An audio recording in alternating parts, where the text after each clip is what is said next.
So welcome to another awesome episode of Inside the Vault with Ash Cash. Listen, our next guest needs no introduction whatsoever, but I'm going to try. We have Grammy-award winning singer, songwriter, entrepreneur, TV personality, all of the above, Miss Kandi Burruss. How are you?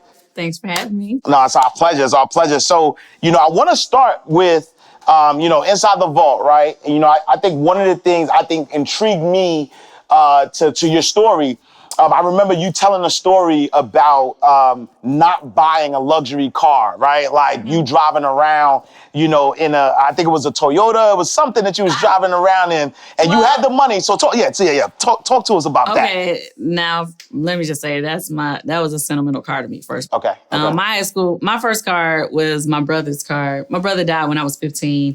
So when I turned 16, my mother gave me his car, which was a Toyota Celica. And when our group started making money, we got our record deal when I was 16. But, obviously the record came out when I was 17 and Just Kicking It blew up or whatever. But I didn't want to buy a car until I saw $100,000 in the bank. Okay. And back then, when artists was making money, it wasn't the same as it is now. Like, we weren't doing club appearances. Like, everybody do making quick money, making club appearances.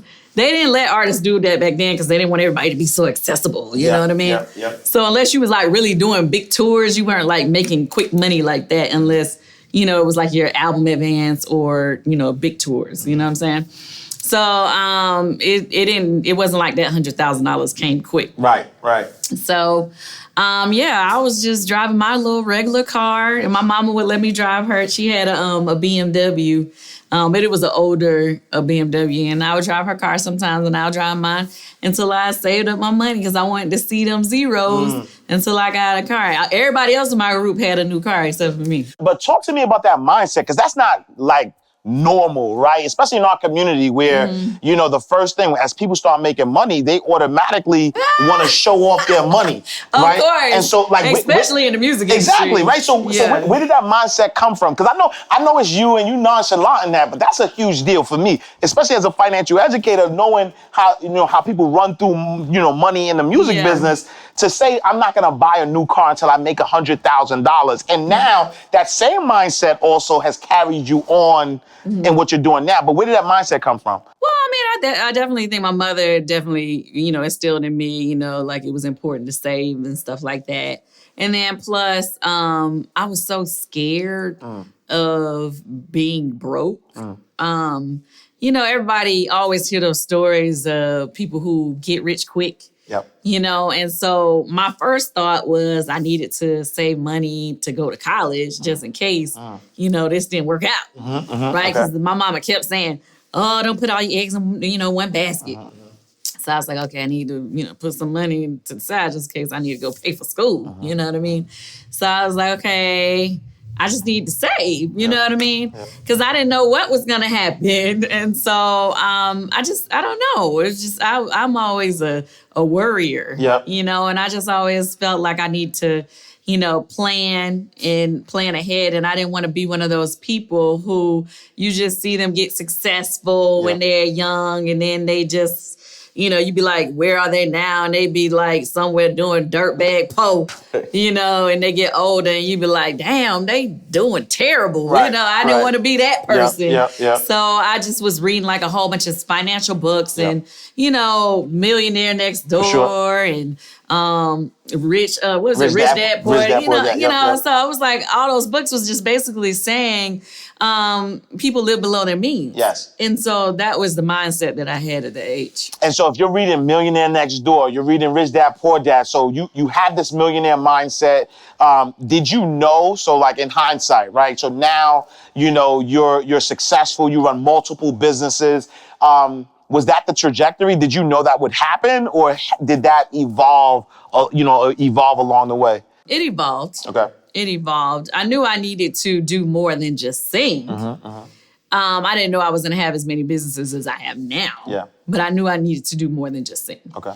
So for me, I think the first thing that happened, I remember, I think I was 18 or 19. And we were at the we was at the Soul Train Lady of Soul Awards. Okay. And Queen Latifah won the Sammy Davis Jr. Award for because she was a producer of TV and music at that time. She had that management company. I remember Flavor Unit, yeah, she was managing all kind of artists at the time. She was an actress. She was an artist. And so because she had all these different things going on, they gave her that award. And I was sitting in the audience and I said to Tiny, I was like, I'm going to get that award. Wow. And so the very next day, I went home and I called Wingo because we went to high school together. And I said,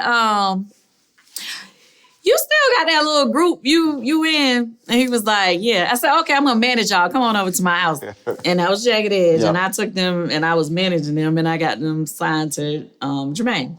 And so that was my first thing because I was going to be like Queen Latifah and have me all these different things that I was doing. And so, I was already singing. So I was like, okay, what else can I do? And I was like, okay, I can manage. That's what I was thinking. So I became a manager. Wow. Now, I found out quickly that management was not really my thing. But that was the first thing. I mean, I also, obviously, songwriting was a thing that I also love to do. So, if you go from, I don't necessarily have to be in front of the microphone. I don't have to be in front of the camera. There are other things that I am great at that I can make money at. And so that's when I started thinking of, what else can I make money at? What else am I good at? And so that was the beginning of it. Wow, that's powerful because what you just explained is what, financial educators teach about building an ecosystem, right? And so now we fast forward to a space where you're a TV personality, but not just only a TV personality. Like you've like literally been able to take that exposure and create it into like a marketing machine where you've able to create multiple businesses, but not even just create those businesses, but those businesses now employ people, right? And so, talk to us a little bit about that mindset. Like, at what point did you know that you were going to be able to flip, this exposure on being on television and create, multiple businesses and create, where people are consultants for your business and now you're not only feeding yourself, but you're feeding other families as well? My first year on the show, a lot happened to me. So I was engaged coming into the show and it was a lot of drama, obviously. And we broke up, but before the show aired, AJ, who was my ex-fiance, passed away.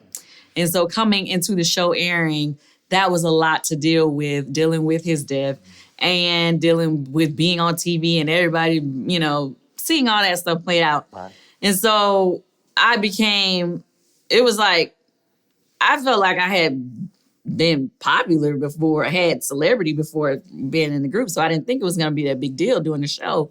But it actually put celebrity on steroids, being on a reality show. And I did not understand that going into it.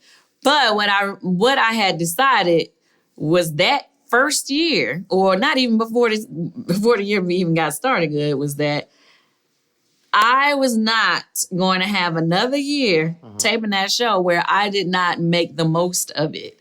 Because I do not care about being popular. The money has to match the popularity. Okay. So every year I need to benefit some kind of way outside of it just getting likes and people saying I don't care about being popular. That does not matter to me.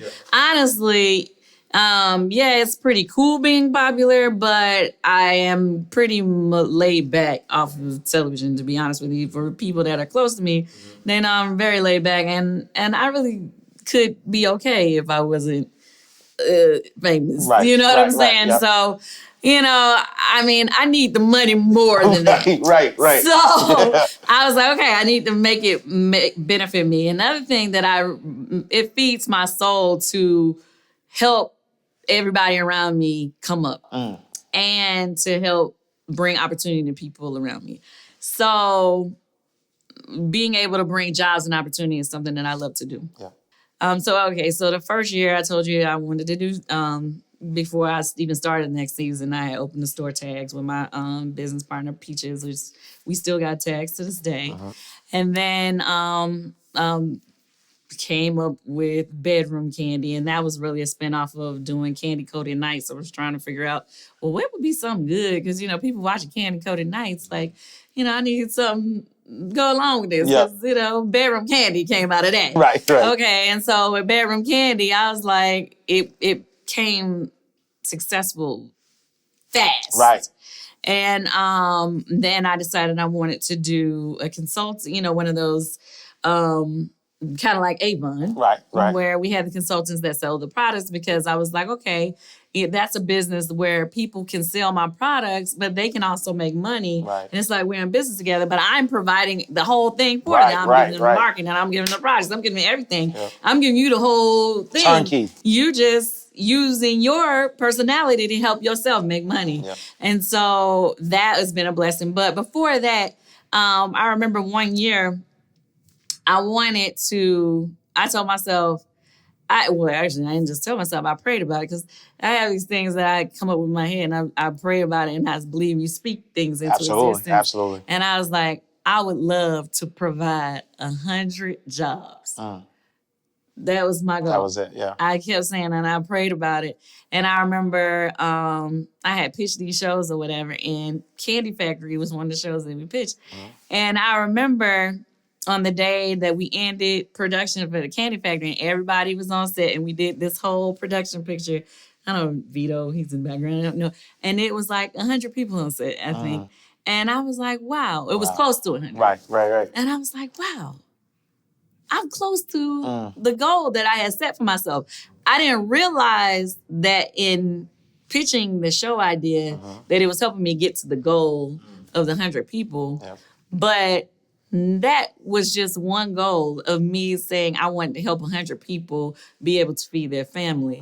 But now I have so far surpassed 100 people. Now we have thousands of Bedroom Candy consultants. I have hundreds of people who work through the restaurants at each location. Yeah. And just on all the different productions I work with. So now, knowing that I definitely have helped tons of people provide for their families is something that makes me feel good. And I know that I do it every year. No, that's awesome. That's awesome. And so I want to talk about Bedroom Candy for a second, right? Because you've literally entered a space that Black women don't, it's predominantly a space that men are in, right? Like with Bedroom Candy.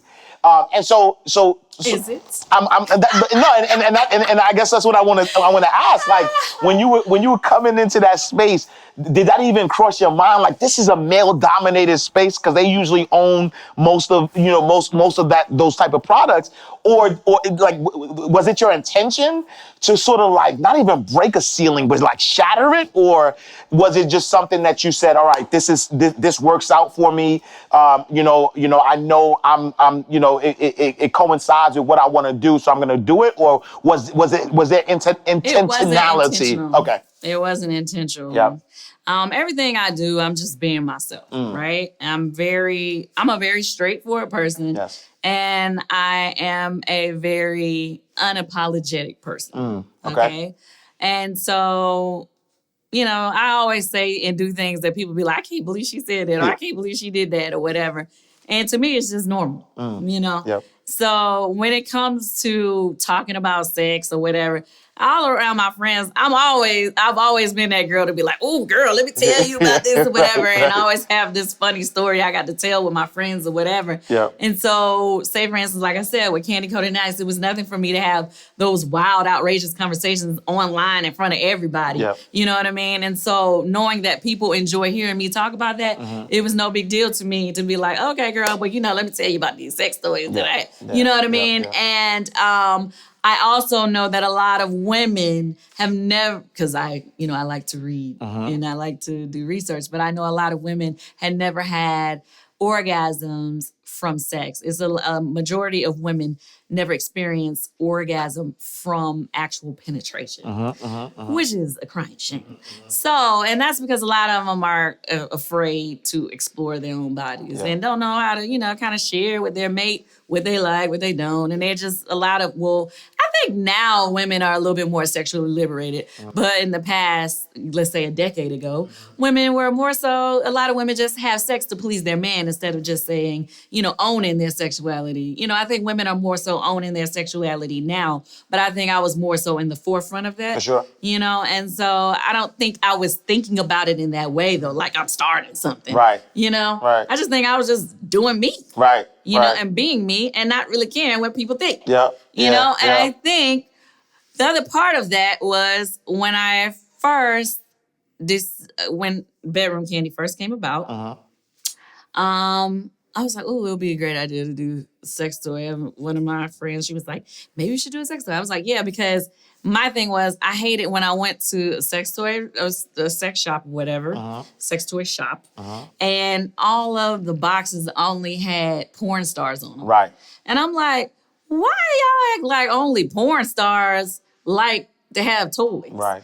Like regular women like toys too. And I don't want to have to feel like I got to be ashamed when I put one in my bag. I got to hide. Right. Like, no, I needed to have a normal box. I needed to be something I ain't got to be afraid for people to see it. Right. You know what I mean? Yeah. Or the box at least, right. Right. And so, and at this point, I was already a mom, but I still like sex. Right. I'm like, going to keep it 100, right. So I was like, okay, so this is something that I could do. And then I said it on Housewives, what is it, the reunion that particular year. I was like, yeah, I think I'm going to start me a sex toy line. And I just said it. Yeah. And they were like, really? Okay. Right. And so anytime I say something on that show, I decide I'm going to do it. As soon as it's said publicly, I'm like, I'm doing it because I never like to be a person that says things and don't do it. Yep. I'm pretty much, if I say it, I'm going to do it because I want people to know me as a bankable, like I'm dependable. If she said it, it's done. Absolutely. You know what I'm saying? Yeah, I hate those people that's always talking, don't never do nothing. For sure. So when I said, I was like, okay, it's got to get done. So I had met with one company that said, they had already, there was a smaller company, they had the technology, but they were like, okay, we could partner to help you develop this, and we could do it 50-50, blah, blah, blah. Okay, cool. But it was another company who was like, we'll pay you a couple $100,000. We only give you a 7% fee. Yep. But most companies that try to take, they try to do these endorsement deals with people use their face for the product and whatever.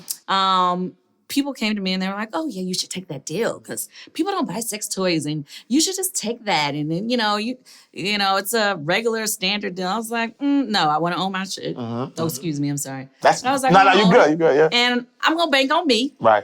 And I know I can sell these things, so I'm good. I'm going to take a chance on it. Yep. And you keep them. Right, keep your royalty, keep your little points. Yeah. It was like, I'll tell you. Pay me an equity. It was like $300,000 that they had. They was going to break it up over like 2.5 years, 3 years, something like that. Yeah. And they want to give me like $150,000. It was like, I was like, yeah. Right.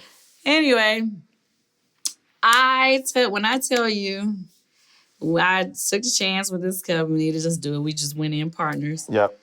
We tatted, turned around within 6 months. I had it already done, prototype done, everything out in the store, and made my money back in 1 month. Wow. Made the money that they was gonna give me over 2-3 years in that first 2-3 months. And then the following year, we did Bedroom Kandi Consultants, and it's all on from there. Wow. But my point is, sometimes you have to just gamble on yourself. Yep. And I'm never afraid to gamble on me. Wow. Sometimes I win. Yep. Sometimes I lose. But I'm always going to gamble on me because I know how hard I'm going to go for myself and what I believe in, what I like. Yep. Mind you, it was a whole bunch of people telling me not to do it. Yep. Always people was telling me not to do Candy Coated Nights, not to do Bedroom Kandi. Everybody was telling me, oh, you're not going to be good for brands. Brands are not going to like you because you're too risque. Oh, don't do that. Every time I talked about sex online, Don Juan cringed. He was like, don't do that. Oh my God, why are you not? And I'm just like, you know what? And this is something that I tell people today. Well, and I love to say this.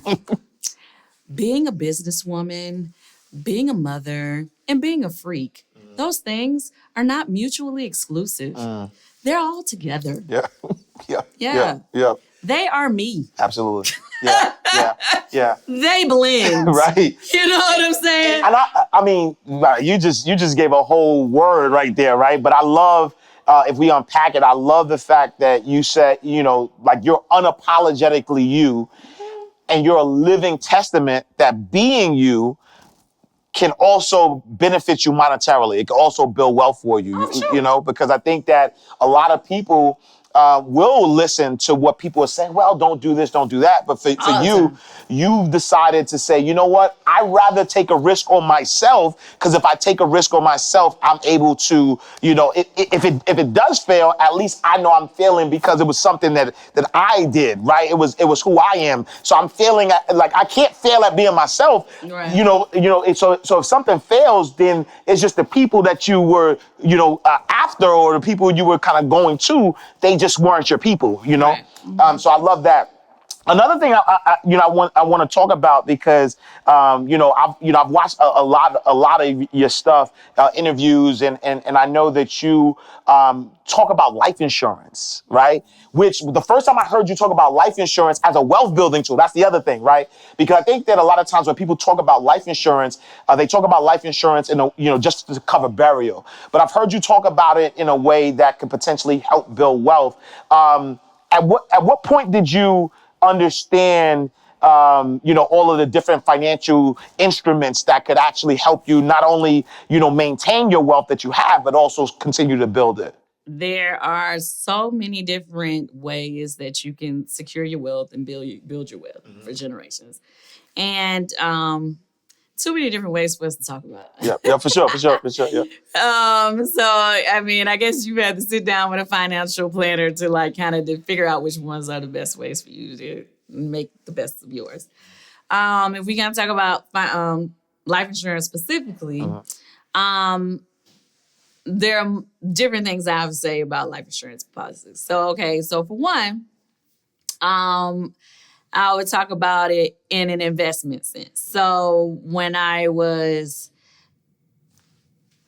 26 and I was about to have my daughter, I was trying to, of course I was like stressed. I was like, okay, I need to invest in my daughter. I need to figure things out, blah, blah, blah, And so that was when I was introduced to, of course I wanted to do a life insurance policy. So just in case something had happened to me during birth, you would be okay. But then they told me about, okay, it's not only just in case something happens to you during birth, but this is an investment policy. So as it's a investment life insurance policy, so you can invest into it. So as you get older, if you need to retire, you can pull out tax-free later on in life.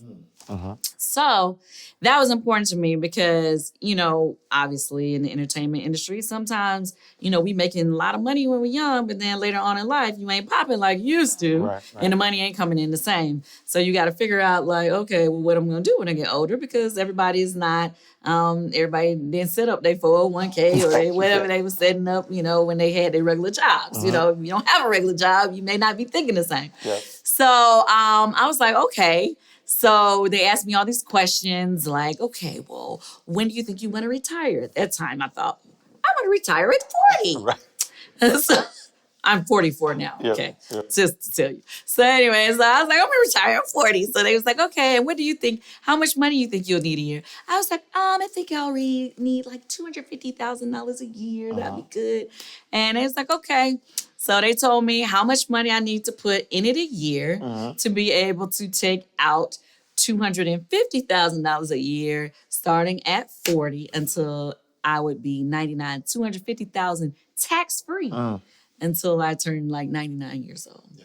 Now, mind you, that money would be protected. So it's like, say for instance, let's say you come into, let's say you balling, okay, and you get this life insurance policy or whatever, and let's say somebody sues you, or let's say we'll use OJ Simpson. Yeah. everybody knows O.J. Simpson got sued or whatever, and they won all this money from him. But somehow he's still able to live and he's maintained, because from what I was told, most of his money was in life insurance or whatever. And so you can't take money from somebody's life insurance policy. Yeah. So he's able to still live off the money that he's able to pull out of his life insurance every year. Yeah. So even though he's living, he's still able to pull that money out, I guess, annually. That's a bar right there. Like, you get what I'm saying? That's a major gem. For people who are making money, it's a good idea or a good tool for you to look at, because obviously when you make money, people are always trying to sue you, trying to get you. And you need to figure out ways to protect your money. So that's one way to look at it. Now, for people who don't have no money, a friend of mine told me one day, they said that they had a homegirl who had took life insurance policies out on all of her close friends, like 5 of them. Yeah. And as they all got older, people start dying off one by one. Yeah. And before you know it, she was a millionaire from the life insurance policies that she had taken out on friends. So let's just say you're in your 20s right now, right? And each of your friends, you had got a $200,000 life insurance policy on. Now, when you're in your 20s, those life insurance policies are not that much. Right. For a couple $100,000, you'd be surprised it's not as much money because you're in your 20s. For sure. So you paying on it, and then you never stop paying on it now. And then you pay on it, and then, Lord forbid, one of your friends died in a car accident. Lord forbid, boom, you got $250,000. Right. Now, that may sound really sad for you to benefit off of your friend's death, but let's think about how many of our friends out here did not have any life insurance, and we having to get a GoFundMe to bury them. Well, not only were you able to get money for yourself, but you was able to bury your friend. You was able to put some money aside for your friend's child's college fund and some other things, and money for yourself. So we got to think of things differently, because the thing that a lot of Black people don't do, a lot of white people are doing. A lot of white people are doing life insurance policies. And that's how they all getting rich when their family members die. Yeah. You know what I mean? We, on the other hand, unfortunately, a lot of us are having GoFundMes for when we lose family members. And that's a sad thing. And so we might need to think about things differently. So that's why I always because we're all going to die, right? Everybody's going to go at some point. Yeah. We don't like to think about it, but we should. And the best time to think about it is when you're 20-something, when you don't want to think about it because it's cheap then. Right. So get it when you're young, when you're kids, when they teenagers, when they 20-something, when they super young, because it's cheap. And then you keep on paying it. And then unfortunately, if something happened, and then everything is taken care of, and then you're going to have some money. It's so sad to say, but people get rich like that. Right. So why Black people can't start getting rich like that? Right. I mean, and like you gave me way more than like that's a bar, right? Because what people don't realize is, again, we're all going to die regardless. And I know, I was a wealth manager before, and that was actually a strategy that every single person in the family got life insurance. The beneficiary was actually a trust, right? And so now, every time somebody in the family died, the money went to a trust account. And then now the trust had rules. It's an irrevocable trust. And so when people from the family wanted to borrow money, they went to the trust. And then over and over and over again, that family will never have to deal with poverty at all. And it's helping to, build that family trust. And so, a good idea too. I never thought about that. See, now build a family irrevocable trust and put everybody in life insurance. I might try that. Look. That is an idea. We heard it first inside the vault. I like that. That's a good one because then it take care of everybody. Right. And the good thing about putting it in an irrevocable trust is that literally every time somebody dies, it's not like somebody could say, you know what, forget it. I want to take this money. No, the irrevocable trust now has rules, right? And so whoever's the administrator says, this is the rules. Yeah, and even if they get divorced, and nobody can come and get it from them. Exactly. So you ain't got to worry about, baby's girlfriend came and took the money from him, or his wife took it, and nobody can take it from the family. It stays in the family. Exactly. And what happens when you do it that way as well is that because because you set certain rules up, now, you know, you could use it as the family bank. You don't have to go to a financial institution. You could go to the trust to borrow money to start the business, and the money continues to go by. And then you put life insurance on every single person in the family. And so definitely a wealth tool. And so speaking of family though, right? I think one of the other things that intrigued me is that a lot of your business ventures you have done with family members. And I know, especially in the Black community, we're kind of told, like, you know, money and blood don't mix. Talk to me about working with family members, right? Is that something that has been successful? Should you separate it? Should you not mix money and blood? Like, you know, and you know? Well, I mean, the restaurants, we did our restaurant. It's a family restaurant. Yes. Now, the thing that's a blessing about it is because I've been able to provide jobs, not just for just everybody, but I have been able to provide jobs for some of my family, which I love. Yep. You know what I mean? But, you know, me and Ty get to control it, though. Yeah, right. So I guess that's the difference. Okay. Now, the positive thing is, I mean, we do have family. We have families, some family members that are managers, some family members that are chefs, some family members that, just work the parking lots. We got all kind of family members that work part of it. But I have had family members that have disappointed me at times. Had some that we had to fire. You know what I mean? So it's mainly been positive, yes, but there have been one or two situations where I've had a disappointment. Yeah. But regardless of whatever, I never, ever fall out with family. My rule is I will never stay mad with no family member, ever. Even if they do something that pisses me off, I refuse to be mad with a family member. And why is that? Because we blood. I just don't. Okay. I mean, that's just the way that I was raised. For sure. It's like, that's just how our family is. Like, we have our little falling outs and we still see each other the next day like nothing happened. Wow. And is there, in working with family, are there rules or barriers or things that are set up to assure that it stays business? Or like, how do you deal with that? Would you, like, if there's somebody watching right now who wants to start a business and they're like, you know what, I love that I love my family. I want to provide for them. I want to, help them, and I want to bring them into business. Is that something that you would advise? Like, how do you structure it so that there aren't lines that are crossed?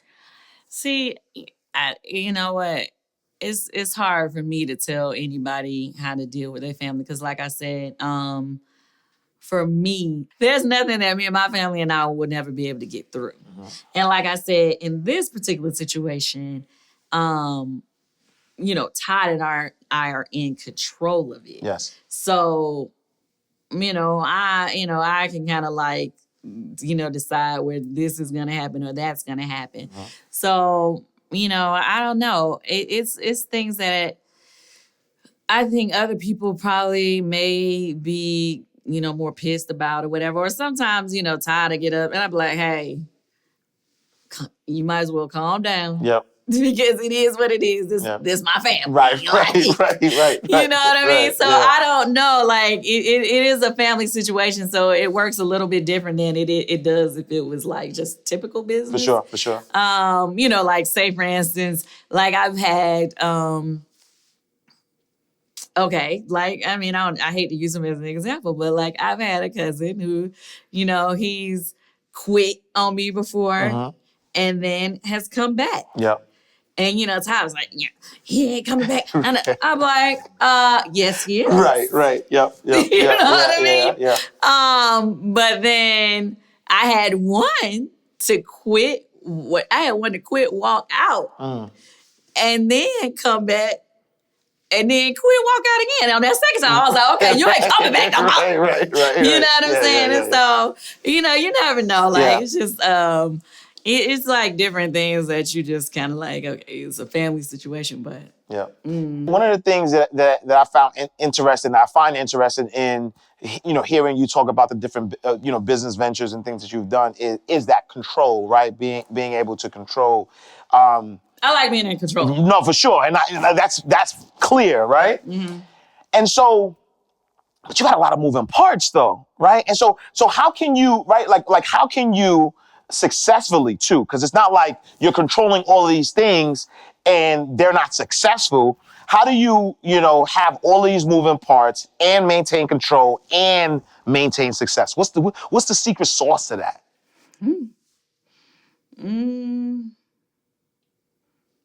You just dope. You just.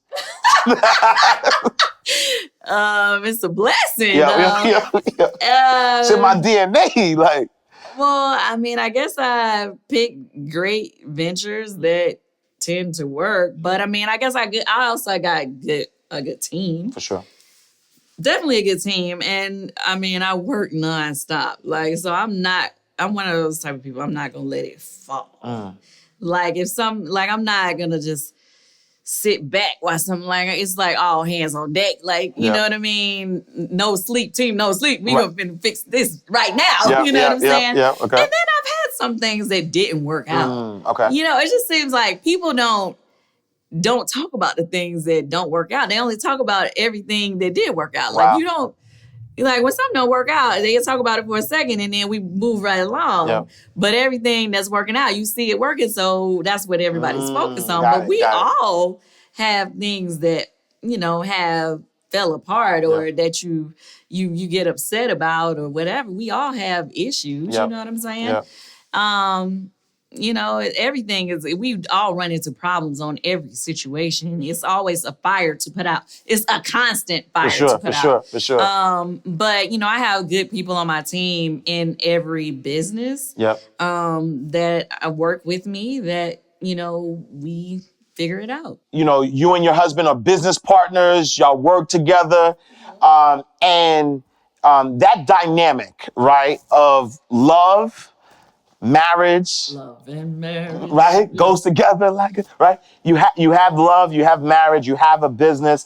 Do you look at marriage as a business? Is it all about love? Can they go together? Like, what's your thought about love and finding a partner?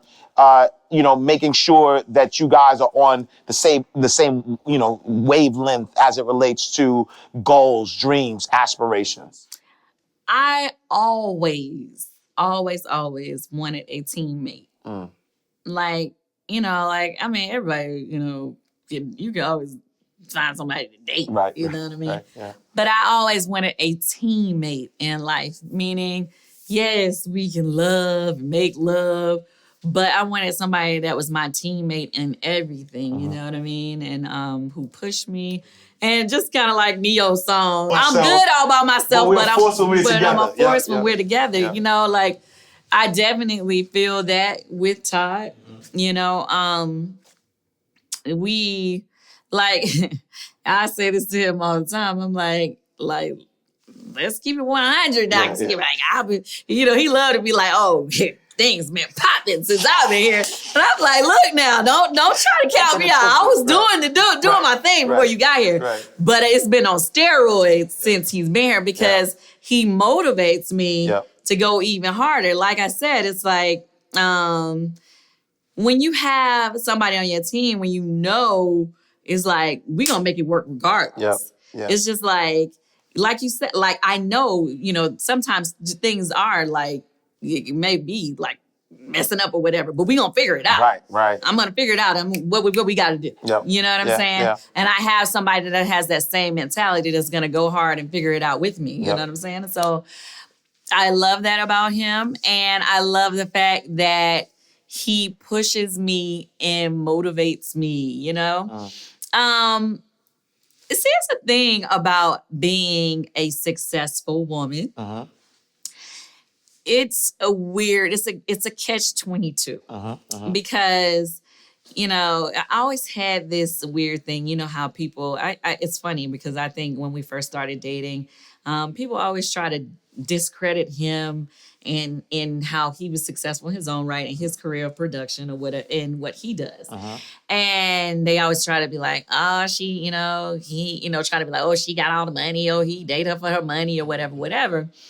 But it's like, when you are dating somebody and y'all are together and you can learn from each other and that person continues to push you, motivate you, and help you figure out how to become bigger and better and build, and y'all build together, that's what you want. Right. You know what I'm saying? I've been in situations where, where you may meet somebody where it feel like it's all about them, where they want you to just be like, put yourself to the side to go run to see what they do. You know what I'm saying? And so it's just like, I felt like with Todd, it's like we see where we can come together on things, and we're doing things that neither one of us was doing before we got together. Right. And are extremely successful at it. Right. Because what he's good at, is he has a strength that I didn't have, and I have strengths that he didn't have, and it's just, we help take each other to the next level. And I love that you said that, because I think a lot of times, people are looking at relationships in a way where, I'm going to come, we're similar, right? We have these strengths, but you said, it's strength based, right? So he has some strengths, you have some strengths, you put that together. And so, how do you find that? Like, is that something that just happens? Like, how do you get to a space where not only do you find somebody that can be that teammate, but then you're also in love with that there's that romantic side. There's that side that this is somebody you want to be with, and somebody that you could kind of grow a business with. I don't know how you necessarily just find it. I don't know how it just falls in your lap. You know what I'm saying? Me personally, I mean, I think as a woman, I think sometimes women may look for the wrong thing. Okay. Especially as a Southern woman. As a Southern woman, typically women are always trying to find a guy that's gonna take care of them and do this is it. And like, to me, it's like, it's great if you can take care of me, but if you can support me, not necessarily always financially, but mentally, and push me and help me with my dreams and all those things. You know what I mean? It's like it's a different thing when somebody can help you, when you guys see each other's potential, and you guys can like push each other to that potential. It's like a different thing. I don't know if it's easy to find. I don't know how to tell you to find it. And so here's a follow-up to that though. Did you see the relationship prior to meeting Todd, right? Meaning that, did you know what you were looking for, and then he just happened to kind of fit, that bucket? Or was it like, I'm not looking for anything, I don't know what I wanted out of a relationship, but then when he came along, you were like, oh, this was pretty good. Like, which one came first? Was it Todd, and he was so dope, and you was like, yo, this is the guy? Or did you have the vision? No. I didn't know what I was looking for, and honestly, I had kind of given up on the whole thing. Okay. Settling down, honestly. I just kind of was like, okay, cool, whatever. If I do, I do. If I don't, I don't. Yeah. I just was kind of like, you know what I'm saying? Yeah. At that point, it wasn't looking like that was meant for me to settle down and be married and stuff. I was just kind of okay with being single. Yep. So I just was like, it's cool. Like, you know what I mean? He seemed like a really nice guy. I did love the fact that when I first met him, I love the fact that our conversation flowed, and I didn't get tired of talking to him. Okay. I used to get bored with people easily. For sure. I could easily lose interest with people. And I never lost interest with him, you know? So that was a sign to me that, okay, you know. Got some potential. Yeah, and then he was very confident and a little aggressive, and I liked it. Yeah. And like I said, he had knowledge about things that I didn't know as far as business-wise, like with production and different things like that. So that piqued my interest as far as business was concerned. Yeah. And, you know, at first, you know, we weren't even supposed to be dating because he was on the production of our show. Right. So we were sneaking around. Right. So honestly, I didn't even know we was even going to be kicking it that long because I didn't even know, like, where is this going? Like, we can't be sneaking around forever. Like, what you want to do? Right. That's how it was for me. Right. And so when we really decided that we really wanted to be together, he actually had to quit his job working for the show. And that was a major decision to make.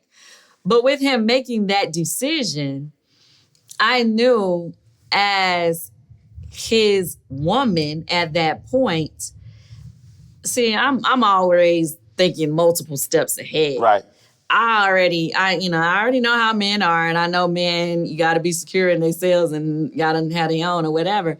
But in my mind, I had already was like, okay, he makes this much doing production.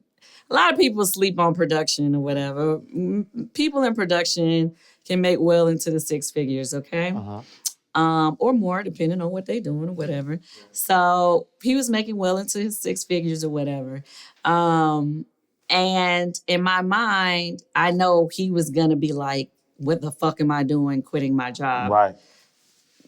Kicking it with her. Right, you know what I'm saying? Right. But in my mind, I'm like, us together, we can make more than that. Right. You know what I'm saying? Right. I knew that we could produce shows together. We can do this. You don't have to produce for them. We could produce our own shit. Yeah. We can, you know, like, I'm like, it's so much more that we could do. For sure. You know what I'm saying? For sure. Whether it's producing TV shows, productions that can go on the road, you know, it's like, it's so much to do. Right. You know what I'm saying? Yeah. And mind you, I've never worked for anybody before. I've always had to figure out my next move. You see what I'm saying? Right. So it's a different mentality when you've never worked for anybody else. Right. You see what I'm saying? Right. So I'm like, oh, it's shit. Oh, good. Let's do it. Yeah, right. You know, I think he had a sense of panic stepping out on faith for a second. You know what Paycheck paralysis when you're used to like... Right, because I mean, he stepped out on faith even coming to that production because before that he was working for BET. He had did all these, big production stuff. You know what I mean? Yeah. So coming to say, okay, he knew he was going to be working, for a while with this production company, just say he quit and he's like, wait, what? Right. But I was like, we gonna be good. Right, we gonna be good. We gonna make it. And I guess, I don't know, like I said, I speak things into existence. Yeah. And please understand, we're more than good. Like, I didn't know how good we was gonna be. Right. We way more good than I even expected. Yeah. Like, who knew that we was gonna have all these successful restaurants? Right. And mind you, I gotta credit all that to him because it was his idea to do these restaurants. Nice. He's the one that figured out how to do the restaurant. I ain't know nothing about the restaurant industry, people. Yeah. But his years of production, and mind you, he was behind the scenes in production. He did production management, he was a line producer, all that shit. So he dealt with budgets. Right. So for those who thought he was a cameraman, he was not a cameraman. Right. He was a line producer. So those are the people who deal with the numbers. So he was good at that. Yeah. And he's good with that with these restaurants. Yeah. And so I want, because I'm a law of attraction man as well, right? And you say a lot, right? You speak things into existence, and you vision stuff, and you have steps ahead. Let me tell you something that's really cool. When I was a teenager, well, I guess I was like 11. I used to have a diary and stuff, right? And I had I guess when I was 14 or something, or little kid, I wrote in my diary, I said, wouldn't it be cool if we had got a record deal and signed, if we had got a record deal and had a hit record before I graduated from high school. I had wrote that in the diary. Wow. And our group got our record deal when I was in 11th grade. Yep. And our hit single was out before I started 12th grade. Wow. Wow. Write it and make it plain. Speak it into existence. Write it down and make it plain. Wow. And that's actually where I was going with it because a lot of the things that, the success that you've had, like you've envisioned it, right? You said, here's the steps ahead. You don't know the how, but you know the what. And then the how happens. And there's one thing that I think is really, really powerful that I don't want people to miss, right? You said, wouldn't it be nice, right? And as a person that understands the law of attraction, I think that there is, the universe doesn't recognize your words, right? Meaning it recognizes your feeling. And so a lot of times when people have this desperation, like this has to happen, this is going to happen, it usually doesn't happen. It's usually when you are nonchalant about it, where you're like, wouldn't it be nice if we got a record deal, right? And even in talking to you though, right? Like I feel that energy. Even in talking to you, like you're like, oh yes, it's just like you're like, and I say nonchalant in a good way though, not in a way that you're blessed, you know what you do, but that energy of saying, hey, if it works, it works. If it doesn't, it doesn't. You're signaling to the universe like, I surrender, right? Like, here you go, universe. I'm telling you what I want. Here's my order. Put it together. Here's my order. Right? Here's my order. Put it together. And however you put it together, you put it together. So I think that's powerful. So I wanted to say that, I feel that energy, right? Like even in all the stuff that you've done, I feel that energy. So I want to talk about some bank terms, right? And so we have these bank terms, and you've had a lot of success, right? And so when you do a credit check, is when you go to the bank and the bank is checking your credit to give you some money. But inside the vault, for us, credit check means who are those people that you would give credit to, right? And so when you think about your journey from, where you started to where you are right now, talk to us a little bit about your credit checks. Who are those people along the way that have helped you along the way? Meaning that you would give credit to, like you would say, you know what, here's some folks that, have been, Of course, I got to give credit to Jermaine. Yeah. He gave us our record deal. He put us on. Yeah. I got to give credit to him. Uh-huh. That would not be right if I don't do that. Yeah. Ian Burke, definitely got to give credit to him. He was our first, he wasn't our first manager, but he was the manager that got us where we needed to be. And even after we had our deal and everything, when our group was falling apart and I did not know what to do, me and Tiny was trying to figure out our next move or whatever. And I was telling her, I was like, well, me and you should just try to do a duo thing, the two of us. And we called Ian. And once again, he was the one that took us to meet different writers and producers. And he was the one that introduced us to Shakespeare and other producers. And so I always got to show love to Ian. Yeah. I have to say much love to Tony Mercedes. Mm-hmm. He was the one who, I guess, played No Scrubs. I wasn't there when he did it, but he played No Scrubs for Ellie Reed. Yep. I guess. I still, everybody got a different story how I got there, but I know he had something to do with it. Yep. And much love to him. That song. And I was gonna say, like why No Scrubs? Like that's TLC. Because TLC? That's the song that we wrote, and it keeps paying us over. I just want to make that clear. I just want y'all to understand. Like, let's get this clear. That was the song. That's the gift that keeps on giving. Let's get that clear. Okay. Yeah. It just recently it went 5 times platinum last week. Ain't that great? Wow. So that was a blessing. I mean, I got lots some people in the bank. My mama. Yep. Yep. For sure. Yeah. For sure. So let's talk about a deposit slip, because I know that, you know, the term deposit slip, right, means you go into the bank, you make a deposit, you put some money in. Inside the vault, deposit slips are slip ups that you've made with money. And so you've been an entrepreneur all your life. You've never worked for anybody. Talk about a time that you've made a deposit slip. I got a few freaking deposit slips, but this one, oh my God, it had me in tears. Okay, so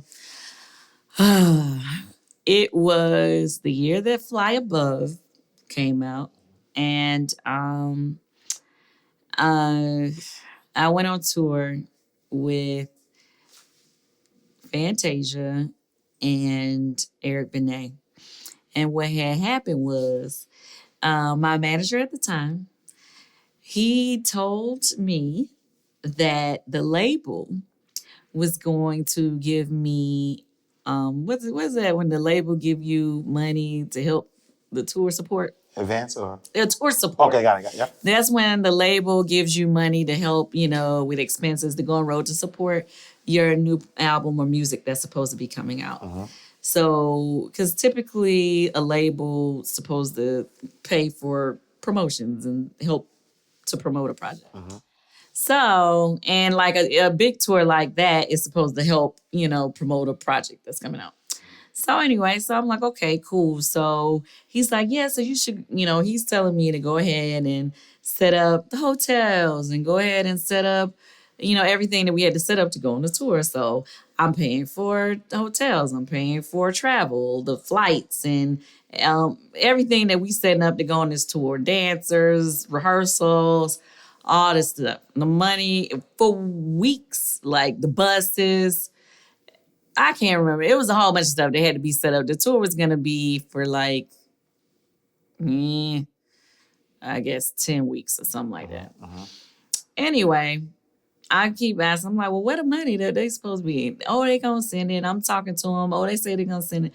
So then he's like, okay, well, they may not be sending what they said they was going to send it first. And I'm like, okay, well, what they sending? Uh-huh. Anyway, kind of find out they ain't send nothing. Wow. They ain't send nothing. So anyway, I was out of 150. Wow. Like 140, 150,000 or something like that. Uh-huh. And that was like right before the new year started. Now, mind you, it was an excellent tour. Yep. It was a great experience. Yep. I really loved it. But I'm one of those people that if I believe in investing in yourself. Right. But I like to know I'm supposed to be investing in my money in something. Right. I like to have a plan for that. Like, okay, I'm about to spend this. Uh-huh. I didn't know I was spending this. Right. So it was like money that I didn't know. I thought it was money that I actually was keeping in my pocket. Mm-hmm. So I wasn't ready. Yeah. You know what I'm saying? Yeah. And I had to go into the holiday season without my money. Wow. And so needless to say, I came home from the tour and I cried one good day. Wow. One day. I allowed myself one day to cry. Yep. Next day I woke up. I called down Juan and I said, we got to get that money back. Yeah. So we just booked ourselves so I couldn't book myself no more. Okay. And I made my money back. And I moved on. Yep. But it was a tough way to come into the new year. For sure. Because it was like at the end of the year. You know what I'm saying? Right. Absolutely. And it was like, to come into the new year with a big loss that I was not expecting. Yep. It just was like, because, like I said, I'm more of a saver. And that was like the first time I ever had. Right. I'm like, wait, whoa. Yeah. All right. Next word, interest rate, right? And so we know an interest rate is, when you borrow money from the bank, you pay interest rate, or if you lend money, somebody pays you towards that interest rate. But for us inside the vault, interest rate is how interested are you in what you're doing, right? And so as a singer, songwriter, entrepreneur, you started out as a young age, at a young age, and you're at a space now where you're a serial entrepreneur. is there, how interested are you in the things that you're doing? Is it a labor of love? Is it because it's successful you continue to do it? What's your interest rate currently? Oh, I'm doing everything. So, yeah, everything is love. Okay. I mean, the only thing that I'm not doing as much that I miss that I'm not doing that I love is like, I wish I was doing more music. Because now I'm doing so much like the reality TV part is taking over my life. So I've been doing a lot of reality TV and, the restaurants and all the other stuff, but I haven't been spending as much time in the studio. So I wish that I would put more time into writing and recording and stuff like that. So that is a passion that I haven't been feeling. But I'm excited because like I'm doing more scripted television now. I just got another role. Uh-oh. So I start another, I got a supporting lead role in a movie. And I'm starting on Monday, so I'm excited. Oh, nice. Congratulations. Okay. All right. Charge off, right? So charge off, you borrow some money, somebody doesn't pay it back and the bank has to charge it off, right? And so for us, inside the vault, charge off for us means, what are some mindsets, a mindset, a person, a place? Like what are some things that you had to charge off during your journey? I had to charge off a lot of money. Yeah. I mean, I got family members that's always gonna need something. Yeah. Yeah. So, what about like things that you had to give up, right? So besides money, but what are some things that you had to give up? So maybe it's, I used to think this way, but this was holding me back, or I used to be around these type of people, and it used to, that stifled me a little bit, like, things of that nature. No, okay. If I want to hang out with somebody, I'm gonna hang out with them. I don't not hang out with somebody because of anything. My friends that I was friends with back in the day pretty much are my friends still. Nice. I didn't really change up. I know some people feel like they need to switch up their crowd to elevate. Yeah. That's never been a thing for me. Yeah. And I don't know, maybe it would do something for me if I did that. I don't know, but I don't know. And that's interesting. I love that you're honest, right? You're honest about that answer. And so when I think about mindset, so if you think about yourself, young self, right? And you think about 44-year-old self, has your mindset shifted at all, or you're pretty much that same person, just a little older? So what about like your mindset? Is there anything that you used to do or you used to think in a way and you just said, you know what, I gotta get rid of that mindset. I gotta switch that up. I'm pretty much the same. The only thing is I feel like I was a better saver when I was younger. Okay. Now I feel like I spend more money than I did when I was younger, and I wish that I kind of stuck to back to because now I feel like I don't do as good of a job at saving like I used to. Not that I'm bad, but I could be better. Right. Okay. But I mean, other than that, honestly, I feel like I'm kind of really the same. Yeah. I mean, I hate to say that. No, but because I guess I have to be somewhat different, but I feel like I am the same. I don't know. I don't know. I don't feel like I'm that much different. Yeah. Like. Yeah. No, that's powerful, because I think that just kind of sitting here with you, right? Our daily bread. We have a segment called a Daily Bread where we talk about inspiration, and I'm inspired, right? Because I think that number one, you've really displayed the power of thought, right? And how you can literally think things into existence. But I don't want anybody watching this to miss the energy of just being confident in who you are, being unapologetically who you are, and not allowing anybody to stray you from that, because that is where your blessings are, right? And like obviously from anybody who, is a fan or is not a fan, like there's no way you can look at your life and not be inspired, right? And so I think that, the important message is be yourself, be unapologetically yourself, right? And so I want to lightning round. When we think about, I'm gonna say some words, and it's three lightning rounds. I'm gonna say three terms, topics. Just tell me the first thing that come to mind. Okay. Ready? ATM, another teachable moment.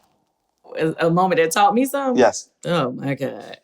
The moment we gave up control on the play. That was a teachable moment for me. So, when I wrote the musical. Well, I co-authored it with a writer here in Atlanta. I wrote all the music stuff, but anyway, it was a great musical. It was about my it was basically based off of our experience, what happened with me and my mom and the stuff. So it was called A Mother's Love. And we promoted it ourselves. I'm just me, Todd, and our team here in Atlanta ourselves. And it did really well. And but we only did it a weekend here in Atlanta. And we were comfortable with that because it was here in Atlanta and we felt like, okay, we could do that here. Yep. But at that time, we had never promoted anything across the country. So we were afraid. So I really, really, really wanted to take the musical across the country. So we talked to a promoter, not one that we knew, and talked to him, and we decided to let them be the promoters of the tour, to promote the tour. And Ty kept saying, he was like, this is too top heavy. He is not going to be able to sustain this tour. Yeah. And we was like, well, he's done tours before. He said he can do it, da-da-da-da. I'm thinking these people know what they're talking about. Yep. Yeah. I swear to you, the first weekend, it wasn't right. Wow. They weren't able to market. They wasn't able to promote. They wasn't able to take it. And basically had to shut the tour down the second weekend. Wow. I was devastated, first of all. And second of all, many reasons. For one, I don't like nothing I do to not work. That's first of all. Yep. Second of all, I'm like, okay, this is my name that you basically done fucked up. Right. You know what I mean? Because now this tour is canceled. Third, all of these people who are part of the tour, who were expecting to make money off the tour, are not going to have jobs now. Right. Yeah. And, that's a main thing for me, is to help provide jobs for other people. So to take the job away, it was devastating to me. And I know they're looking at me like it's my fault, but I wasn't the promoter. Right. You know what I'm saying? Yeah. Your contract ain't even with me. Right. It's with him. Yeah. And so it was a devastating situation. Wow. Devastating. And what would you do differently? Or what? I know you love control, so now you're not giving up control, right? But like, what would you do differently? I would be my own promoter. Absolutely. Now we've figured out how to promote. Yeah. Now we promoted our dungeon tour. Now we did the dungeon tour, which was like this whole wild, burlesque, wild, crazy show we do. But we've done it in multiple cities, and we toured it, and it was successful in every city that we went to. We did partner, but we partnered with a promoter that we knew, and it was successful. And he did great. And so it made me think, like, dang, like, why were we so afraid to do it ourselves the first time around? And, that just goes to show you, sometimes you just let fear cripple you. You know what I mean? Absolutely. Advice to side hustlers. So a side hustler, wants to, they need some advice. What advice would you give to anybody who has a side hustle? Anybody who has a side hustle, you are going to be team no sleep at first. And you got to be okay with that.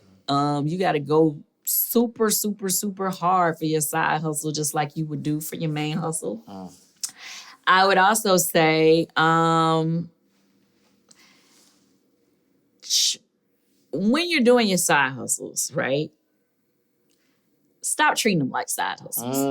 I feel like some people who have side hustles treat them like side hustles, meaning like they approach people like, oh, that's just my little side job. Stop saying that. You got to remember that although it is a side business, you want it to be your main business eventually. So your business cards need to look top notch. You need to try to do your best to make your website look top notch. Do your best to invest in all of these things to market yourself as, best possible. You know what I mean? So whether and it doesn't always have to be marketing worldwide. You can just market in your own town. I always tell people do not understand the power of Comcast commercials. You can get Comcast commercials right in your little area for $100 sometimes, $150, right? And we can get Comcast commercials. We was doing commercials for our play, the one I told you when we did it in our city. Yep. $150, $200, right in commercial spots for Real Housewives of Atlanta, and commercial spots for Love and Hip Hop. People was calling me, oh, y'all big time now. I saw your commercials on I was like, little did they know, it was only in Fulton County that you was seeing that commercial. It was not playing worldwide. But they don't know that because they seen it on TV. So in their minds, they're thinking it's playing everywhere. So I tell people, do your research. Market, promote yourself as best as you can, but always remember you need to do the best quality as you can, because stop thinking on a level of you just getting started. Because even though you just getting started, you're still competing with the top people at whoever, you know what I'm saying? Right. And so you can fake it till you make it. You know what I'm saying? No, I love it. Last but not least, give me a money myth that you want to dispel. A money myth? Yeah, something about money that we hear all the time that is not really true. That's a good one. Right? I'm stumped. Yeah. Because I think when I think, okay, you tell me one that you think. No, I think that one of the ones that if I would take your story, I would say that the fact that you just said, right, No Scrubs just did 5 million, you still getting paid over and over and over again, right? You did the work one time, and then now you're still getting paid years later for work that you did. I know that there's this money myth that you have to always work hard for money, where it's the opposite. You're supposed to take money and make it work hard for you, And so I think that's potentially something that I would be able to, pull out. Okay. Well, I don't know if this is a money myth, but this is a team myth. I know some people feel like they have to leave their teams and get higher level names or bigger level names to get where they want to go. People feel like they can't make it with people on the ground level. And I don't think that's true. I love that. That's what I don't think is true. I feel like if you got a core group of people and everybody in that group got skills, got grind, and y'all all got a true belief in what y'all grinding for, I feel like that team can grow together. I think when you look at, say, for instance, like the team around LeBron, you know what I'm saying? He took that team, the people that he grew up with, and now they're doing major crazy things. You know what I'm saying? He didn't drop his team and go get the top agent in the world or the top this or the top that. Yeah. He took his team with them and made them the top agent, the top, production company, the top this and the top that. And so as long as your team has a willingness to learn, and sometimes, you know, you may just add people to the team, but I don't think you necessarily leave the team or drop kick the team to move on up. You know what I'm saying? Yeah. No, I mean, don't get me wrong. Sometimes, like, some people don't want to grow, you know? And then if that's the case, then you have to do what you got to do. But if people got to grind about themselves and, you know, and everybody is like, got ideas and they're like, okay, let's do this, or, you know, and they're motivated, and, you know, like, motivated people can learn. It's just like, you know, you just have to stand your ground and just be like, okay, this is what we doing. And we rolling together. Let's go. Woo! Listen.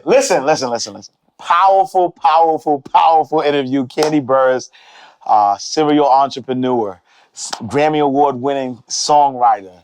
I'm lost for words right now because you dropped so much bars that I'm processing it all. But thank you so much for everything. Thank you for all the wisdom that you've given us. We talked about, you know, the mindset, the power of thought, how you're able to grow with your team, the importance of ownership, the importance of, you know, having multiple streams of income, but within your own ecosystem of what you actually love. And so that was powerful. You know, truly appreciate everything. You know, I can't thank you enough. And the energy though, that's y'all can't really feel it, but the energy is different. It's a different energy. Like that energy, that's a billionaire energy. I'm speaking that. That's a billionaire energy. That energy. Well, go on and speak that into my life. That's a billionaire energy. That energy. Speak of, that. Look, I want to accept that. receive that. It's yours. You right? So, Kandi, what do you have next? If people wanted to tap into what you're doing, where can they? We know where they can find you, but where can the people find you, and what you got going on next? Okay, you can find me on Instagram, Twitter, all that good stuff. Or do your Googles. At Kandi. Yeah. No, I'm just saying. Kandi. And Facebook, Kandi Burruss. Then KandiOnline.com. Come through Old Lady Gang at my restaurant. The next thing coming is my other restaurant, Blaze. The Real Housewives of Atlanta next season is gonna be dropping soon. Stay taping that. You'll be seeing me on some movies soon. I don't want to say no names of the movies, but I'm super excited. And music will be dropping soon because I have been getting back into the studio, so I'm excited. Yeah, a lot of great things. I'm looking forward to it. Awesome. The billionaire herself, Kandi Burruss, Inside the Vault, Ash Cash. Thank y'all so much for tuning in, tapping in. I'll see y'all next time. Appreciate y'all.